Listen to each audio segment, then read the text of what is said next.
Can you guys hear this? Okay. So 2 years ago, I sang this song on this stage for my friend Lynn with all of you. And back then, the words "free Ross" it was a verb. It was a command. Now it's an adjective.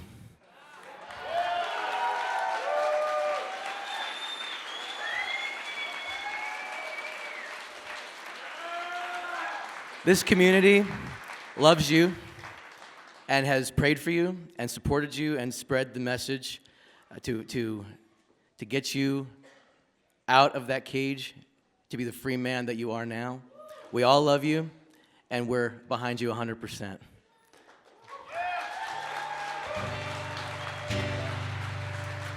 So, this song is an audience participation deal. Okay, I'm going to teach you the chorus, and we're all going to sing this together. All right, this is how it goes. Whoa, whoa, whoa, free Ross, whoa, whoa, whoa, free Ross. I want to hear everybody singing this. Here we go.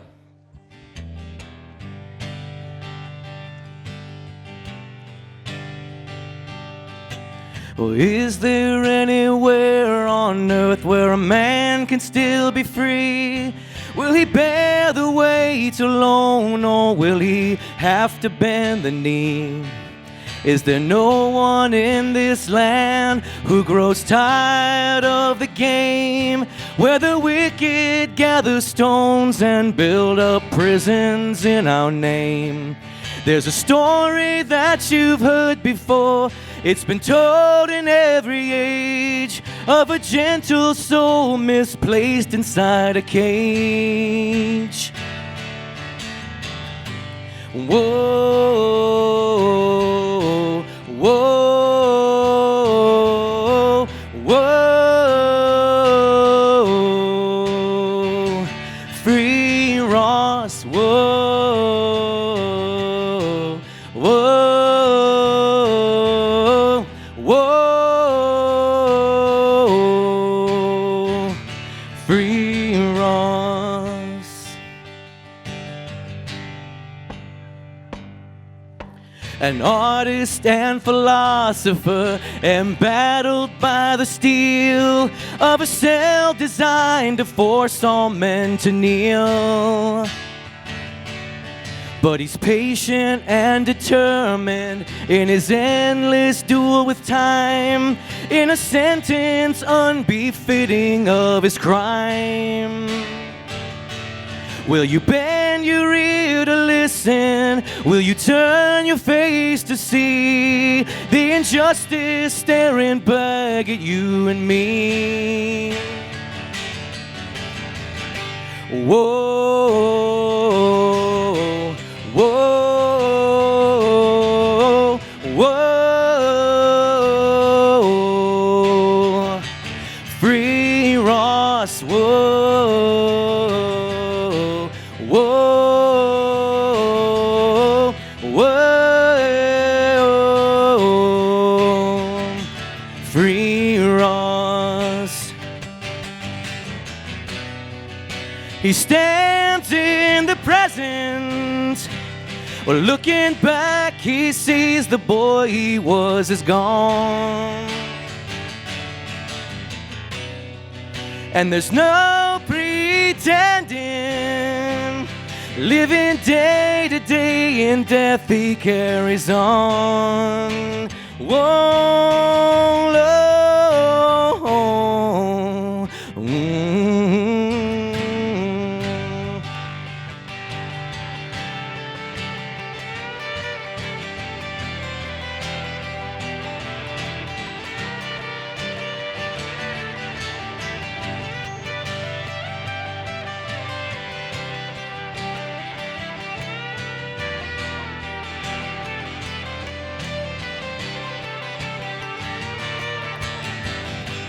Whoa, whoa,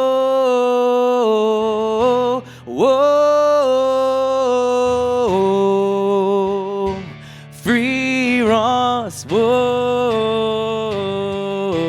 whoa, whoa, free Ross. There's a fire inside that burns in you and me, and the truth denied is what will set him free. And the years went by like strangers in a dream, and the reasons why are more than what they seem. Well, I'm awake tonight, and your spirit spoke to me. I can't be polite. We set Ross Ulbricht free. Whoa, whoa, whoa, free Ross. Whoa, whoa, whoa. Free Ross. Thank you.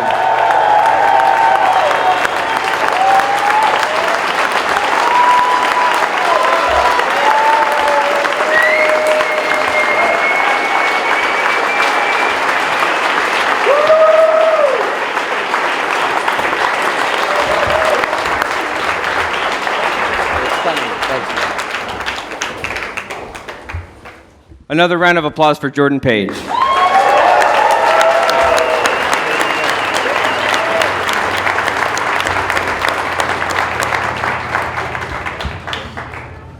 All right, now I have the privilege to be the person who introduces the person who will introduce our, our guest of honor today. You know, this has been a long time coming, and we're so glad to be joined today by Ross and his wife, Caroline, and Lynn, and so many faces of so many people who have contributed here at PorcFest and through efforts around the country over the course of the last decade plus to make this moment possible. Thank you to everyone who has here at PorcFest or otherwise been a part of that. I know there have been so many efforts to gather signatures and raise a ruckus. I personally enjoyed confronting Joe Biden about it at one point, and, he didn't listen like the current guy did. So Ross, we're so glad to have you and your family here.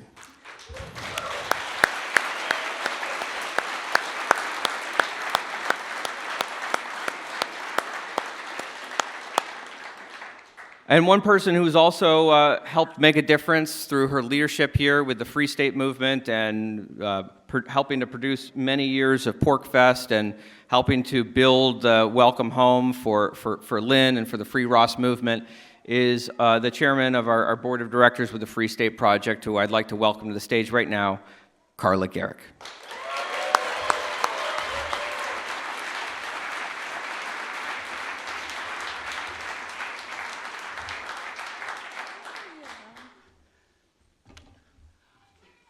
Hi, guys. Everyone's going to be so impressed I actually wrote a speech. This is my first time ever not winging it at PorcFest. That's how important Ross is. To me, this is a dream come true, I'm sure for many other people as well. So, my friends, porcupines, seekers of truth and liberty, my Free Staters of New Hampshire. It is with a full and open heart that I welcome you to this historic moment, because today, under these ancient pine trees of New Hampshire, something extraordinary is happening.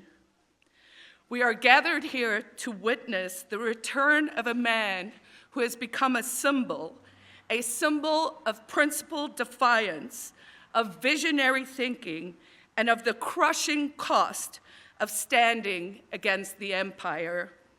Today, we welcome Ross Ulbricht, not as a prisoner, not as a martyr, but as a free man.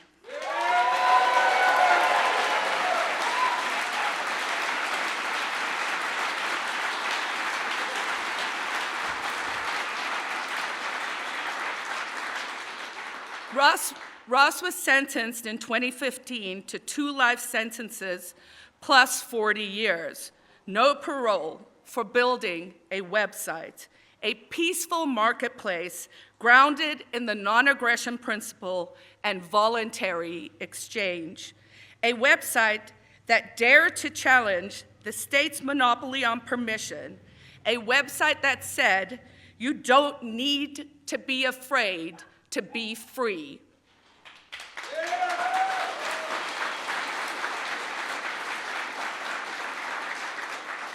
They threw everything at him, but he never gave up. His family never gave up. His mother never gave up. Stand up.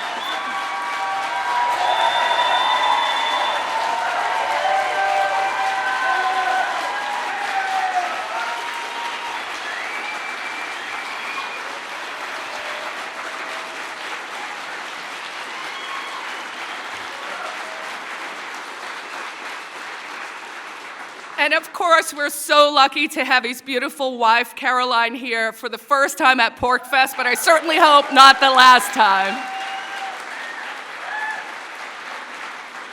Not only did Lynn never give up, but we never gave up. The Free Staters of New Hampshire never gave up on Ross.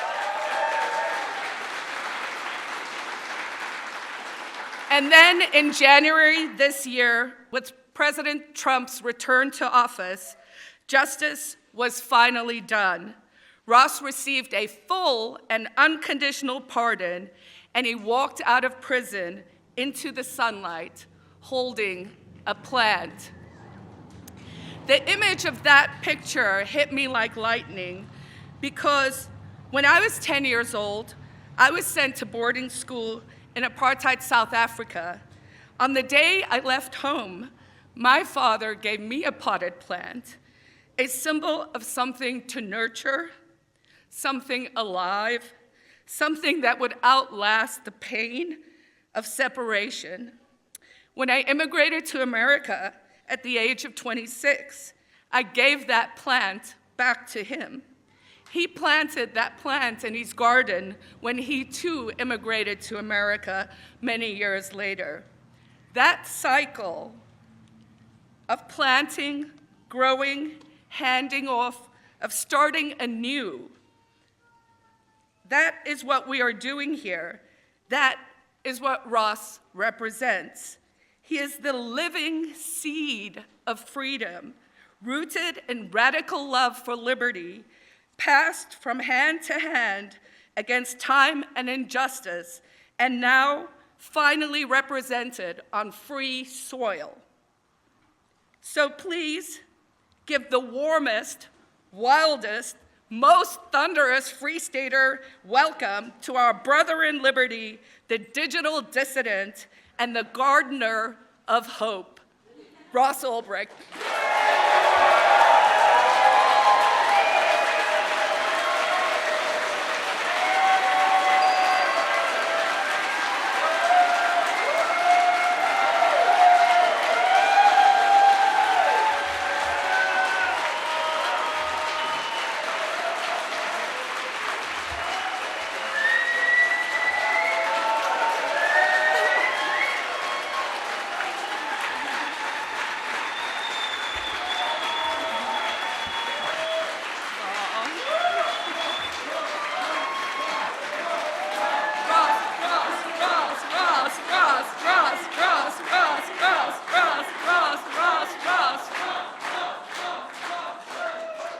All right, I don't want to step on these lines, but I have 2 other things to do. One is I want to extend a lifetime membership from the Quill, which is our oldest and biggest clubhouse, in Manchester. We're giving and thrilled to give both you and Lynn lifetime memberships to the club. All right. Thank you.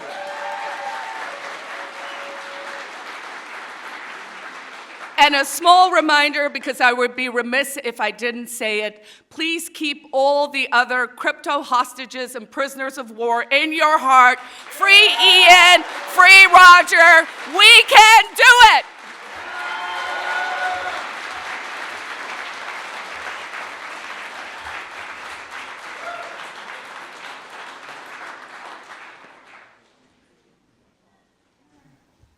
Hello. So, got here today. My heart is overflowing right now. It's just so much love that I have received today from this community. It's, yeah.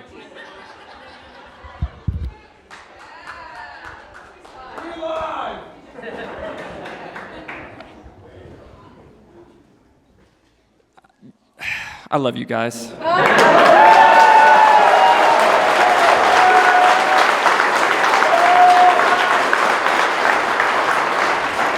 Jordan, that was such a beautiful moment, and man, it all came full circle. You got to edit those lyrics and say, you know, we freed Ross, and man, amazing, amazing. Can't believe this is happening right now. Another highlight from the day, the Silk Road path. That is so cool. Got to walk down that thing and like, you guys get it, you know, there it is. Yeah. Carla, Eric, thank you for your remarks. Carla was talking about the plant that I left out of prison with. Who knows about Leif Erikson? Leif Erikson is from here, probably about that tall right now. It's incredible. He's just thriving. Barely clung to life on the windowsill of my prison cell for many, many months. But y'all liberated me, and I liberated Leif while I was at it. So we go way back. Even though we're meeting for the first time, we go way back because, you know, when I got arrested all those years ago, it just turned my life upside down, and it turned my family's life upside down. And, you know, I think a lot of people didn't know what to make of it. You know, there was a lot of slander going on. You know, they try you in the court of public opinion before they try you in the court of law, and so people didn't know what to think. But my mother knew me, and she got out there and started talking to people, and the most receptive ears that she found were right here in PorcFest.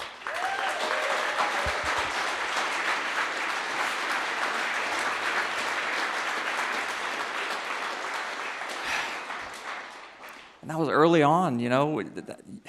You were our first kernel of support. It started here. It started to grow into a movement here. Every time my mom would get back from PorcFest, she would say, "Oh, I got love bombed again." And that meant so much because she needed that, and I needed her. I needed you, and you were there for me. And you've been there for me the whole time, all the way up till now. And somewhere along the way, maybe 2014 or 15 or so, my wonderful wife, Caroline, showed up. And most of you haven't met her. You know my mom because she's been coming here. She's fearlessly got in front of the cameras, got in front of the spotlight, and started standing for me. When Caroline came in to help, she was behind the scenes. She was crafting the message. She was She's a project manager by trade, so just organized the whole thing, took it up a level, and just started like really making it like we're fighting back. We're fighting back against this narrative that is keeping me in a cage. And it's the weirdest thing, because before I got put in prison, I kind of prided myself on, I don't care what people think of me. I know who I am, and if they don't like me, well, their problem, right? But in prison, what people thought of me was like determining my whole future. I couldn't get out because people thought, well, yeah, maybe he's a bad guy. I've heard some bad stuff. So getting the truth out there, getting the right message out there so that people know who I am made all the difference. But just to bring it back, you guys never abandoned me. You never doubted me. You were there the whole time, like no one else. And I just thank you so much. Thank you. Thank you.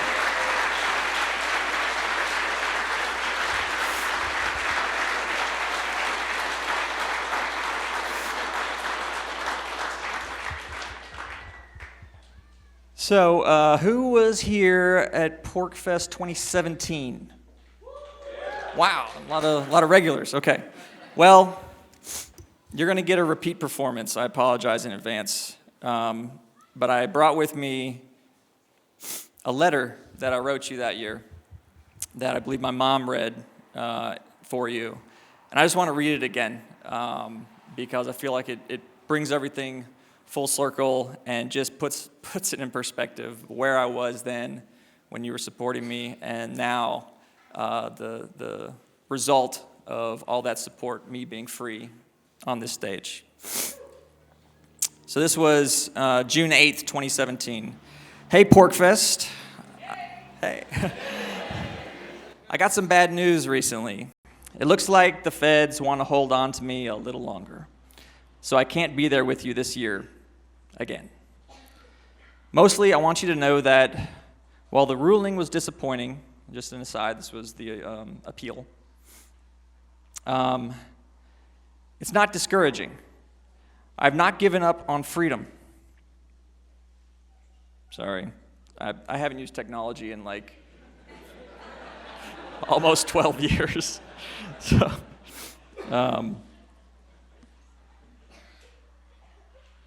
come help me.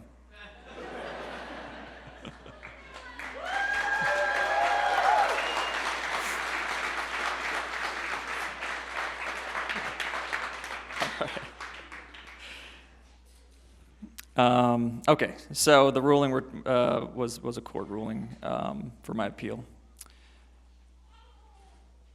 So it's not discouraging. I've not given up on freedom and hold out hope that the Supreme Court, a presidential pardon, or some other legal avenue will right the wrong that's been done to me. Someday, whether it's because I've finally been vindicated or because there's no recourse left, I'll tell my side of the Silk Road story and set the record straight. Your faith in me and all of your support in the meantime is truly inspiring. I draw strength from you daily and find the will to keep fighting. Epictetus, a Stoic philosopher, once said, "It's not events themselves that disturb people, but only their judgments about them." When the appellate court affirmed my conviction, all that actually happened was some men wrote some words down. No one died. The next day was largely the same as the one before it. Life goes on. Our only choice is how to live this day and then the next. Whatever difficulties you face right now, put aside your judgments about them and live what life you have to the fullest. Our days are too short and precious to waste. All my love, Ross.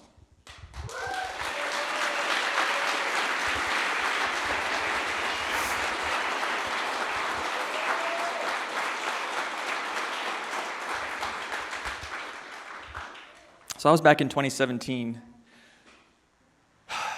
and there's something I learned about freedom and liberty while I was in there. Because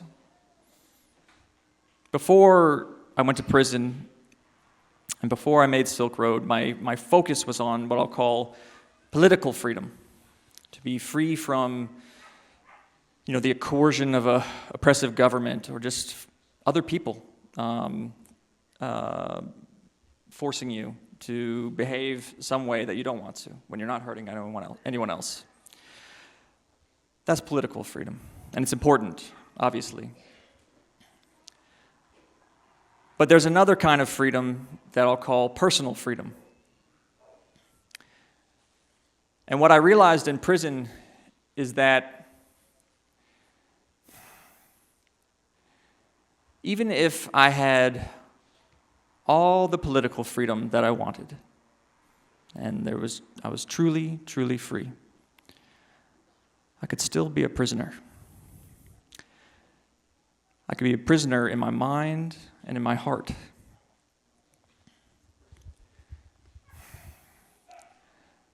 I wanted out of that cage so bad. There were days when it was just every fiber of my being was like, oh, get me out of here. I can't take another day. And sometimes those days stacked. And the next day, it just got worse.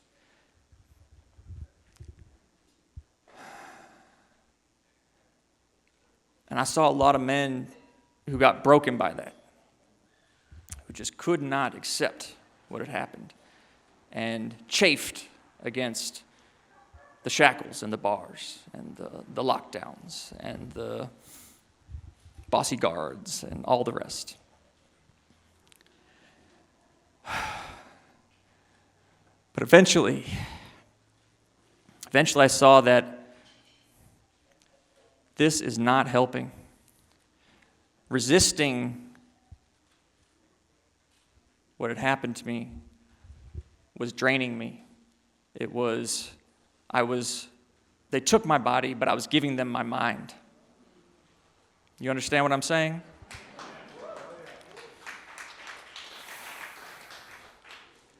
So I took my mind back. I said, I get to choose how my day goes. I'm going to, yeah.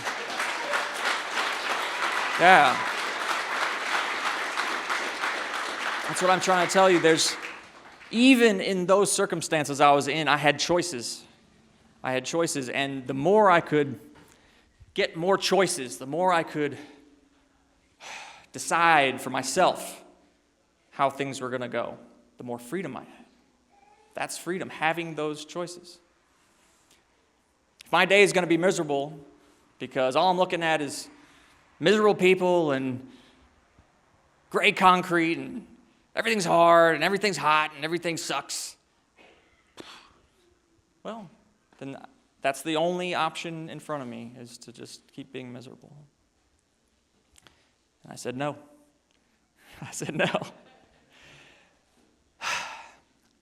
And so when I realized that, wow, I have this freedom, I wanted to understand that. I want to understand what gives me this freedom, and what is it that imprisons me in my mind. And the root of it is desire. Desire. We all have desires. It's part of our human condition. And for me, my desire was freedom, physical freedom, political freedom. I want out of the cage, right? And not getting what I wanted, hitting up against the walls every day, it was killing me. I was suffering over it. And so, in order to break free from that cage, what I had to do was, and it's going to sound crazy, it's going to sound paradoxical, I had to give up that desire. I had to stop wanting it so bad all the time. There was a moment I was imprisoned in Tucson, Arizona. Who's been to Tucson, Arizona in July? It's the hottest place on earth. At least it seemed that way. It gets up to like 115, and it's dry heat, intense sun. But you got to get outside. I mean, it's just one-way track to depression if you don't get outside in prison, and probably anywhere. So I was out there on the rec yard. People running around. I was just sitting there on the bench. And, every reason in the world to desire a change of state. Gosh, it could be cooler. Gosh, I could be with my family. Gosh, those annoying people over there could shut up. Just on and on and on. No end of possible ways that I could complain about my life. And there was this moment that I'll just never forget where I just stopped. I just stopped wanting anything except for what I had. And it was like the most liberating experience I've ever felt. I was so at peace. I felt so happy. I don't know how it's even possible looking back on it, but I was happy just sitting there on that bench, hanging out, feeling the heat, watching the pigeons. The call went out on the intercom, yard recall, yard recall. Means it's time to go back to the cell. Just sitting there. Didn't even, eventually I was like the last person on the yard, like, okay, I'll walk back to the cell. And I'm sharing that with you now because, well, first let me point something else out. Because I think that it's so ingrained in us to want. More, better, different, achieve, and it's rooted in survival. We need more. We need to secure ourselves. We need. And to hear something like this, I think there's part of us that says, he's crazy. If I stop wanting, if I stop desiring, I'll starve to death. I got to want food. I got to want shelter. What's he talking about? I promise you it's going to be okay. Yeah, you can put that burden down sometimes. And I believe that by discovering this way out of the mental prison of desire, I was actually more effective in bringing about the outcome that I wanted, which is freedom. And I'm not entirely sure how to pinpoint the mechanism, but I think it had something to do with being more likable. When you're just at peace, people like you more. When I'm not pissed off because I'm not getting my way and fighting with my wife or my mom, they're going, he's just such a good guy, he needs to get out. And I see more clearly when my mind is not clouded by desires and my attention is not being pulled in every direction. And I can see, I need to show the people in my life a little more love right now. I need to be a little more grateful for what I have. I need to, get the attention off myself and see where I can help out with the people around me. And there was no end to people who needed help where I was. So I chose to talk to you about this today because it may be the case that some of you are in the mindset that I was before I created Silk Road, where I wanted more freedom. I wanted liberty. I felt that I was righteous and that the way the world was wrong. I wanted a state change. State meaning like the state of the world, right? And I wish that I had hit pause and let go of that for a minute and gained a little perspective. Because after going to prison, perspective was forced on me. I had to face my mother's tears. I had to look myself in the mirror in that prison cell and ask myself, dear God, what have I done? I've ruined my life. And that is a tough pill to swallow, and I had to swallow it. That was the only way to accept that, in all likelihood, I'll be looking at myself in this mirror and watching the man looking back at me grow old and gray and eventually sick, and then I'll die. And it's just a miracle that didn't happen. It's a total miracle. And it was. And, you know, God is love, and the love that you showed me was divine, and the outcome is a miracle.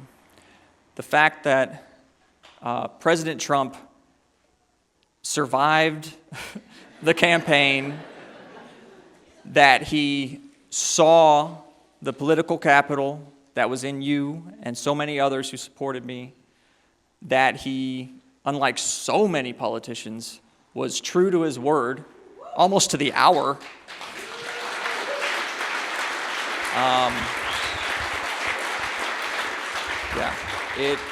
It all came together, and I hope that I can't encapsulate it in words. It's beyond words, but I hope that I was able to give back to you a little bit. You know, I learned that about desire the hard way, and I believe it's universal. I believe that we can all benefit from putting those desires to the side for a moment and just want what you already have. Be grateful for what you have. Take stock in the people around you who love you and you love. Look at the material abundance that we live in. Prison is it's deprivation, right? It's deprivation. Put you in a box and give you the bare minimum.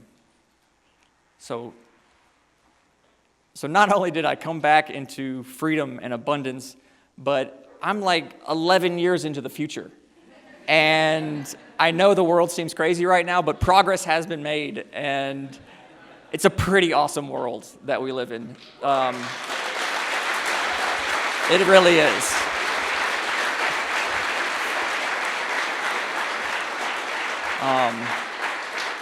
So again, it doesn't mean, you know, just give up all goals and planning and desire. Desire is always going to be there. You're not going to lose it. It's going to come back.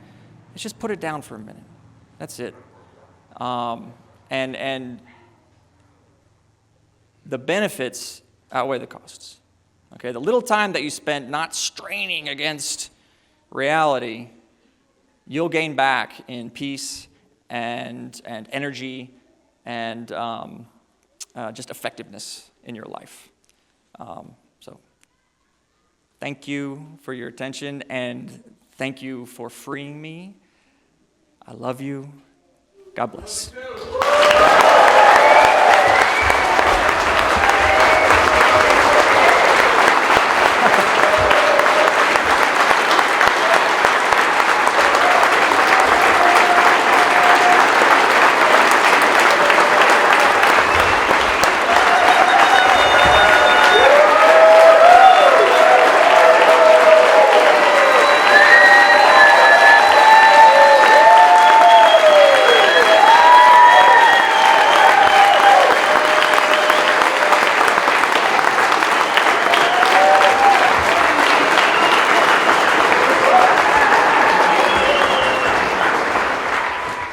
Ross, before you head off totally, we have a gift for you, and we also have a gift for your mom. Could someone grab the PorcFest wooden thing in the back there and bring it up? First, a gift for you, Ross, because we didn't want to love bomb you too much with everyone swarming you, but a lot of people wanted to say welcome home. Wherever you do land, you know, wherever you and Caroline make your home, I want you to know you always have a home here in the free state of New Hampshire. And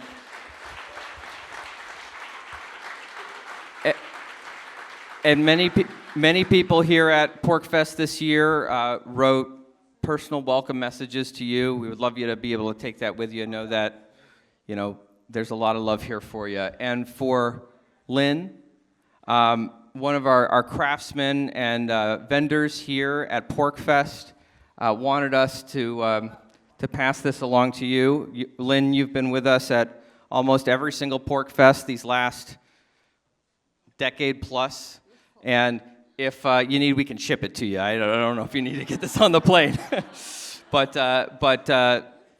we would love you to have that. Of course, you're always welcome to come back to PorcFest. We always love to have you.